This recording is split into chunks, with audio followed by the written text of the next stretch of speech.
things, but this team is phenomenal.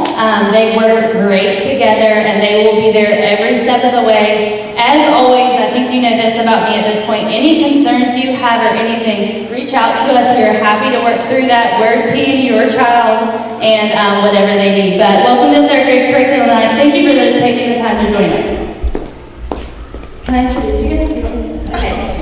Just in case, I think you know at this point, they've been in the classroom, but real quickly, Miss Loggins, right here, Miss Darden. Let's see who gets last year. Miss Passwater, Miss Scott, Miss Waller, Miss Mann, Dr. Brewer, Miss Mullen, and Miss Susie.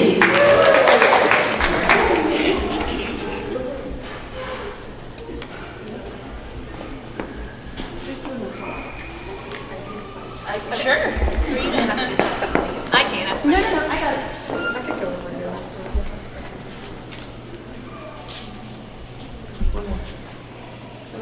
Okay.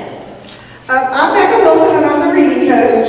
This is my first year here at Midtown that I've been a reading coach in the district for 4 years, prior to coming here, so I'm excited to get to know your child. This is a big year. We cover the Alabama state standards and everything that we do for ELA, and we have all those posted on all sorts of things where you can look at those and have access to them. And y'all have probably heard of the Literacy Act. Has anybody not heard of the Literacy Act? The Literacy Act is a law that was enacted in Alabama in 2019, and basically, I'm going to give you the short version because it's like 100 and some pages. It states that all students leaving third grade need to be proficient in reading before they can be promoted to the fourth grade. So we begin that in kindergarten. And so your children have already been getting a lot of things to help make sure that they're proficient in reading. But third grade is the big year for that. So typically, last year they took the ACAP. Y'all might be familiar with what that is. We look for a certain score on that ACAP to see if they make that score, that lets us know that they have that sufficiency in reading and they can move on to fourth grade. But we'll get to how we can be promoted besides the ACAP here in just a second. So part of the Literacy Act is there are lots of things that are put in place to help your child be successful. We have tutoring opportunities. All of our curriculums are state approved, district approved, so you can rest assured that your child is getting high quality instruction from high quality teachers. We have improvement plans. Some of your students may be in RTI. That might be something that you're familiar with. Maybe they have an IEP or a 504. We address a lot of reading things within those plans that kind of help us be in compliance with what the law is asking us to do. And the things that we do in our classroom are designed to help make sure that your students are sufficient. This is the big slide. This is the pathway, called the pathway to promotion. So we want all kids to make that score on the ACAP, but the reality is that sometimes they don't. Sometimes they might have a bad day. I know that sometimes I have a bad day and I might just not be feeling it that day. That can happen. So it's not the test and that's it. If they don't make the score that we want them to make on the test, we're going to invite them to summer reading camp. Some of your students might be invited to summer reading camp if they have a plan in place anyway. So we'll invite them to summer reading camp, and then they'll get a do-over, and they'll get to take the test, just the ELA part of the test again, not the whole ACAP. And then hopefully they'll make the score that they need to that time. If they don't, it's still okay. Our wonderful teachers throughout the year are collecting evidence and data that supports saying, hey, this kid knows their stuff and it's okay for them to go on. That's called the portfolio. And so we have that information gathered for all of our students anyway. So if they don't meet the scores that they need to, we can look at that portfolio. If the portfolio doesn't show evidence that they are sufficient in reading, then we can look at have they been in an intervention for a couple of years. Do they have that IEP? If you have a student that maybe has been retained before, we're not going to be retaining them again. So there are different levels to being able to promote your child. I can tell you that this year was the first year in the state that retention component of the law was put into place, and in Madison City we did not retain anyone in 3rd grade due to the Literacy Act. So it's really something that, I mean, we want it on your mind because we want your students to be doing what they need to do and learning what they need to learn, but it's not really something that we want you to be worrying about. We have our eyes on the students that we're concerned about, and we will let you know if you need to be concerned. Okay, and you can partner with us to help your child do what they need to do so that they're ready to move to 4th grade. Okay?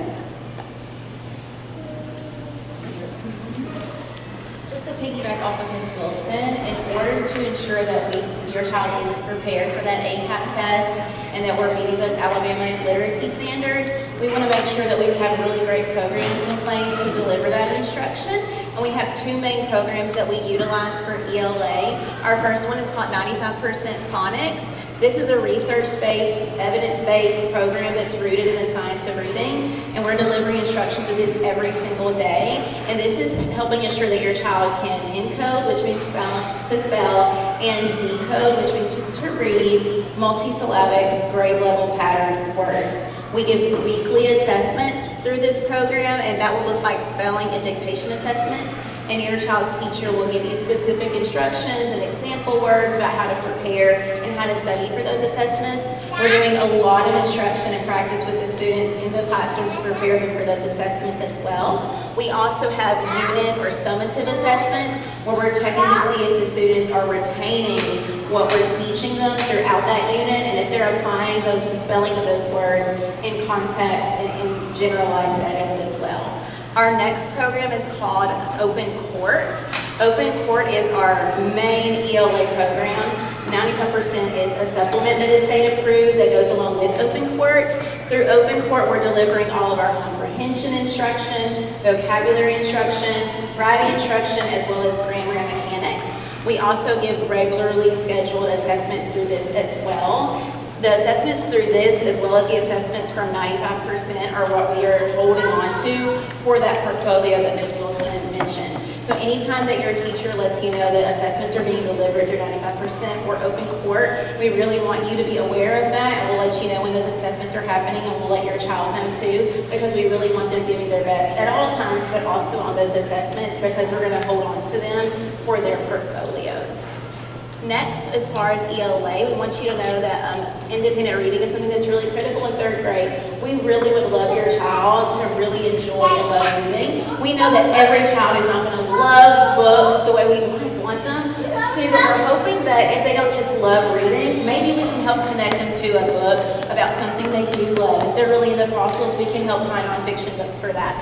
If they're really into drawing, maybe graphic novels are their thing. We want you to know that we're setting designated time aside in the classroom for them to get to enjoy reading. And we have a grade level plan in place to make sure that they are excited about reading, but that we're also checking in to make sure they actually are reading those books. And sometimes they look like they're really into it and they're flipping the pages, but they might not be reading them. And we are checking in with them, we're conferencing, we're asking them questions. Some of these teachers do really awesome things like status of the day, where they're checking in and asking the kids what page they're on in their books, and they get to check in every day and share where they're at in their books and what's happening. Some of the teachers do like a certain number of book challenge where they're sharing how many books they're reading. So a lot of great things are happening in the classroom to ensure that your kid is loving books, is finding things that they love within books, and that they're excited about reading when they come to school. Okay, so with math, just like with ELA, we have standards. So the standards that we follow are from the 2019 Alabama Mathematics Course Book Study. So all of those standards we hit throughout the school year. It is also important for all of our kids to be proficient at all of those standards in order to set them up for success for the next Well, we actually started this last year in Madison City. It is the Numeracy Act. So just like how it's very important to be fluent in reading, it's very important to be fluent in math too. So like those math facts, addition, subtraction, multiplication. One thing that we also focus in on with the Numeracy Act is not only do we want the kids to know their facts fluently, but know the understanding of, okay, how did you get there? You know, walk me through what strategy you use. So really all about that mental math. So that is the Alabama Numeracy Act. So our state-approved math curriculum is Big Ideas. We've been using this for quite some time in Madison City. We use this for whole group instruction. We also, our assessments, formative and summative assessments come from Big Ideas as well. We also implement it in our small group. Let's see. Okay, and then, oh, I'm so sorry. Thank you, Ms. Easter. And then we also, so not only do we do like whole group math instruction with Big Ideas, but we also have time in our schedule just focused on math small group. So with that, you are seeing kids like work with one another, work with partners, doing independent stuff, doing flashcards, games. So still incorporating those standards, but in a more fun way, using math manipulatives, all sorts of things. We also do fluency workstations, fluency progressions, and like I said, our assessments come from Big Ideas. All right, looking at science, we have the 2023 Alabama Course of Study, the new science standards. You're gonna see these three curriculums kind of integrated, and also we're lucky enough to have a STEM special, so you see that integrated in the STEM special as well. And looking at social studies, which you are gonna hear a lot about, the integration between open court and our social studies or science standards. So a lot of times, the curriculum that we use for ELA, we hit those standards in as well. Okay, so for digital literacy, all students have a Chromebook, so we discussed how to use those Chromebooks through computer science time and digital literacy in library and STEM, and kind of talk about the rules of the road for using your Chromebooks. You can get on Clever through school or home. There's always a way to access Clever and iWriting through your computer at home if you go through bookmarks. So you can get on Clever, iReady, any school platform that your student might mention at home. And if there's ever a problem with your device, you can submit tickets through Madison City on the bookmark section for Internet IQ. We use GoGuardian in class. This is a way that we can monitor that students are completing the tasks that we're asking them to do on the computer and not getting on something else maybe. This does not work at home though, so we recommend maybe coming up with a plan. If your student has their Chromebook at home, y'all coming up with a time that they can use it or when they're going to charge it and things like that. And like I said, Clever is where everything is coming through. Parents can log into Clever through the Madison City Schools Clever platform, and each student can access this on their Chromebook.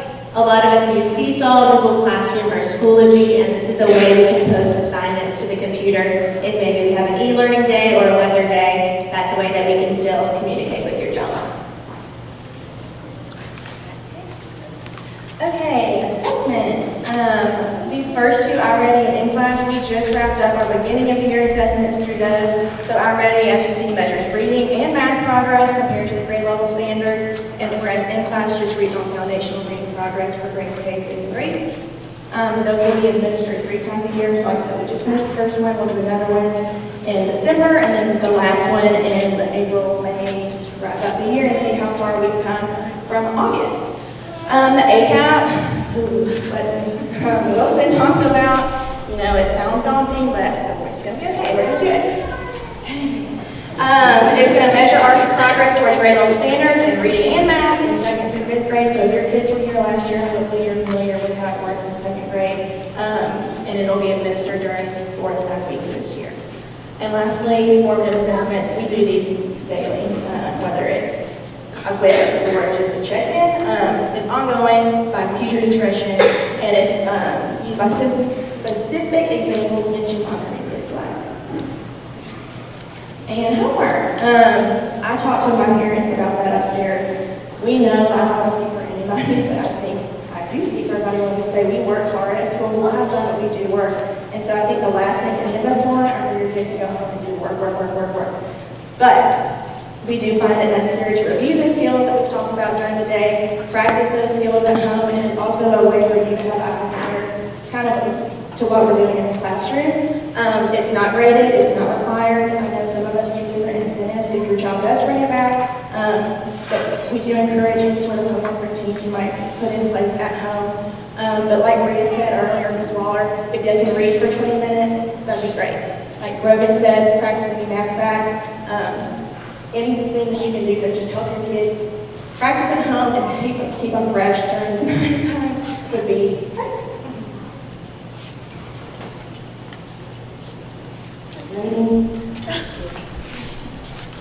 Assessment, really specific with grades. So in 3rd grade, this is a big jump for you guys and for the students. We started out last year before where we did the standards-based grades, so it was like 1, 2, 3, and 4.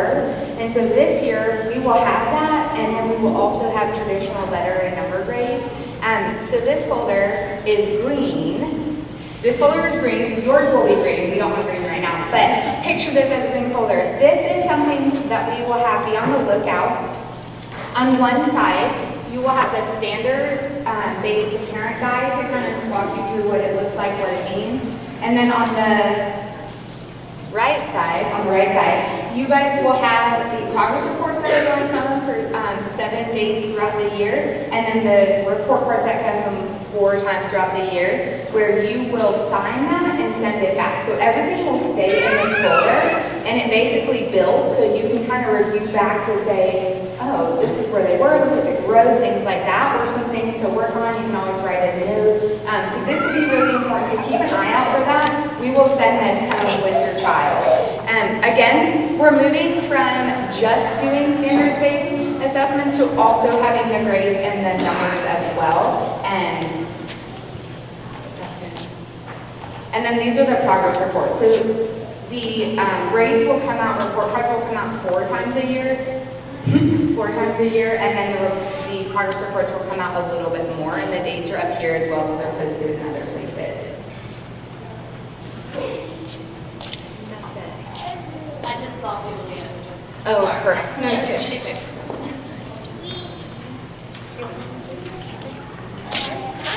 I'm going to talk about counseling. We're so lucky in our school to have 2 school counselors. In 3rd grade, actually, we are lucky enough to have Miss Davis. Every 3rd grader will see Miss Davis. She's here tonight. Yeah, put her on the spot, like you would be on the spot. So Miss Davis comes into our classroom. She comes in bi-monthly. She does lessons with the kids for social emotional learning. She's also available to pull kids for small group or individual needs as needed. So if you ever have something going on at home, or there's something going on at school that you feel like maybe needs attention from a school counselor, you can reach out directly to the counselors to make a referral, or you can also fill in your classroom teacher if you haven't trained it already. Because sometimes we're out of the loop, things at recess or things that are happening we don't know about. So you can reach out there. And then we also go to the library. We, at the library, kids have access to all of the resources in the library. I know my kids were really excited to get there, like they need to go this week because it's such a cool library. But in the library, the teachers also partner with our 2 librarians, and we try to make our learning extra fun. I know I'm excited, there's a 3D printer that's in there, so we're trying to extend our learning by using the library media center, and that would tie into what some of the other teachers were saying to get students excited about their learning and their reading.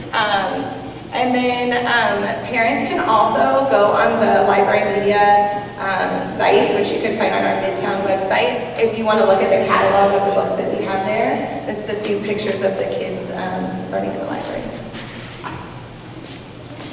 We are very fortunate at Midtown to have excellent specials teachers. This is Mr. New. He is our art teacher. They go to art class every week for 30 minutes, and he follows a scope and sequence aligned to the Alabama course of study for arts education. They do all kinds of cool stuff in there. They paint, they do pottery, they draw. Every time I go, I take them to art. I'm amazed at how he's able to get them to do these complicated tasks in such a short amount of time. So Mr. New is awesome.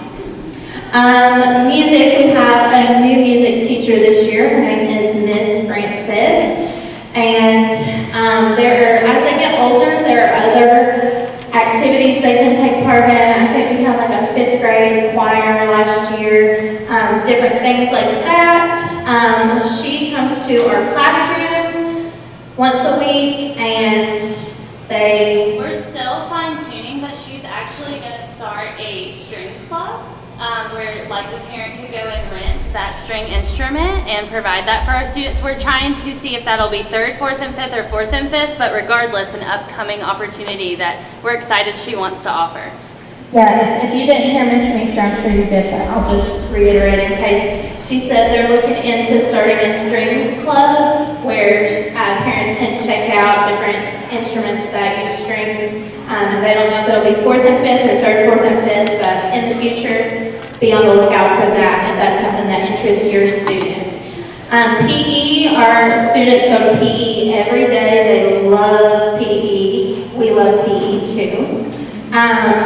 Our PE teachers are excellent. Again, I'm amazed at what they're able to get, the activities they're able to get them to do. It's not just let's go in here and play with what are those called that we used to play with in PE? Parachute. We're not going in and playing with a parachute. We're linking things to things that we're learning in the classroom and following tasks, and they do a great job. They spend some time outside, some time inside.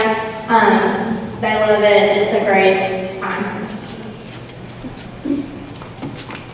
We're also lucky enough to have Spanish every single week. We have it for 30 minutes in our classrooms with Senora Clemens. They start in kindergarten with a little bit more simple conversational Spanish, and as they get older, it gets more and more advanced. So Senora Clemens is really wonderful at coming in. I know they love her and having all of the Spanish routines. They also have STEM with Miss Corley in her classroom every week. The goal of the elementary STEM program is to develop 21st century skills and kind of prepare them for those STEM opportunities that they have in middle school and high school. This is a lot of out-of-the-box, hands-on exploration that they get to do. And so it's just a really wonderful program that we have here every week. We also have the gifted program. If your child was here in 2nd grade, then they participated in the 2nd grade child find. And so that's where all of the students who are currently in gifted, they would have been found by that 2nd grade child find. They either have Miss Tibbs or Miss Heron. That's also once a week. I know that if your child is in gifted, you met with them before this, but if you have any other gifted questions, you can always reach out to Miss Tibbs or Miss Heron.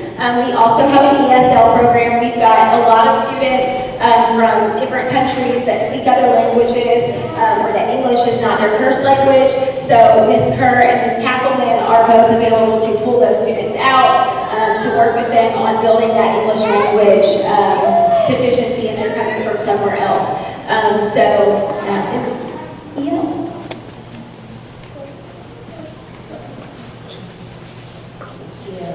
Alrighty, hi everyone, I'm Lauren Cecil, I'm one of the assistant principals here. If I haven't had the pleasure to meet you yet, I would love to get to know you and your family better. I see a lot of familiar faces in the room. I'm going to talk to you all a little bit about attendance, but before I do that, I'm going to dismiss our lovely 3rd grade teachers. They had a nice long day, so thank you. If you don't know, I used to be on their 3rd grade team, so I still view myself as one of them, but they are wonderful, and I've been able to work closely with many of them. They are excellent, excellent teachers. Alrighty, so a little bit about attendance. You can submit excuses. So doctor's excuses we always accept, of course, or if you just need to use a parent note for any reason. So that could be you're going on a trip, or your kid just didn't feel too good that day and you stayed at home but you didn't didn't take them to the doctor, you have 10 of those to use throughout the year. So 10 parent notes, and then you also have as many doctor's notes as you need. You can submit them to MTES attendance, that email. The only thing I like to say is when you do that, make sure, like if you're just taking a picture of a doctor's note, put something in the body of the email. So like, this is why John was sick today, or whatever, this is why John was out today. If you don't put anything in the body of the email, not just the subject line, it goes to our spam folder and we don't see it. So if you're like, I submitted the attendance notes, why is no one counting them? That could be why. So just make sure it can be just a few words in the body of the email. There's also a way to submit them through PowerSchool that you're welcome to do. Some parents find that easier, some parents would rather do the attendance. All the directions are in Ms. Demeester's newsletter each week, just so whichever one works best for you. So when your student, when your student starts accumulating absences, after 3 absences, I will call you, and then there will be a letter sent home, 5 excused absences. You have to come meet with me during the workday. It's really inconvenient. I really like to avoid that. And then after 7 absences, central office notifies you, you have to go meet there. So in order to avoid all of that, please submit your excuses. Of course, do not send them sick. We do not want them to come to school sick. But if you could avoid going to Disney World for 2 weeks and wait till spring break or something, we would greatly appreciate that, especially in 3rd grade. I know firsthand they learn so much. Even if they just miss a day or 2, it's really easy to get behind when they're learning brand new content every day. Alrighty, and I think that's it for attendance. Up next, we have the PTA here to speak. Hi, I'm Megan Friesenberg. I'm on the board of PTA as well as Ashley Singleton. I'm going to be very brief. We would love for every single one of you to join PTA. There are tons of volunteer opportunities. There's one this Friday, if anyone's interested. But as a PTA member, you get first access to the best volunteer slots. So you get that time slot you want. You get a little early access to that. So we have a table set up by the front office, and if you have any questions or want to join, you can come out and see us then.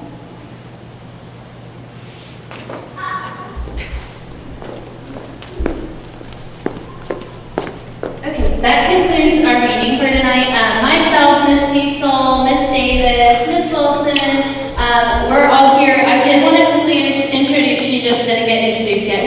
We're so excited. We have a math coach now, and that is Miss Maddie Spurgeon. She's right here, so yay! A lot of you may have had her as a 1st grade teacher. She's phenomenal, so we're so excited that she's still here at Midtown with us. So